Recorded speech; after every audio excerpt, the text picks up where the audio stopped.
লাব্বাইক আল্লাহুম্মা লাব্বাইক ইসলামের 5টি মৌলিক স্তম্ভের মধ্যে একটি হচ্ছে হজ।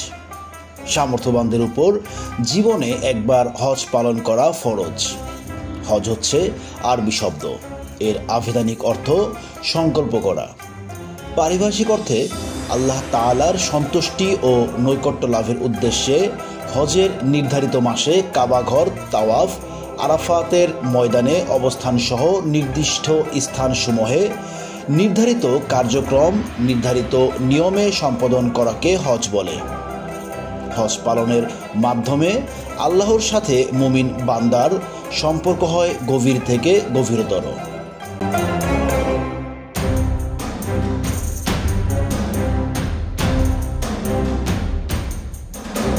বিশ্বাস ও আনুগত্যের সিক্ত হয় তাদের জীবন। আল্লাহর সামনে দীনতা-হীনতা প্রকাশের মধ্য দিয়ে পরিপূর্ণতা পায় আল্লাহ তাআলার প্রতি বান্দার ভক্তি।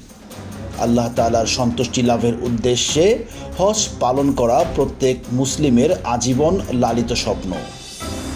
আল্লাহ নির্ধারিত পবিত্র স্থান ও নিদর্শনসমূহ যেমন কাবাঘর, হাজরে আসওয়াদ, মাকামে ইব্রাহিম, জমজম কূপ, সাফা মারওয়া, আরাফাতের ময়দান, মিনা, মুজদালিফা সহ প্রভৃতির প্রতি মুমিনদের হৃদয়ে রয়েছে গভীর আকর্ষণ।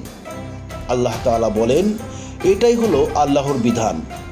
যে আল্লাহর নিদর্শনসমূহকে সম্মান করে নিঃসন্দেহে সেটা হবে তার অন্তরের তাকওয়ার পরিচায়ক। সূরা হজ আয়াত নাম্বার 32।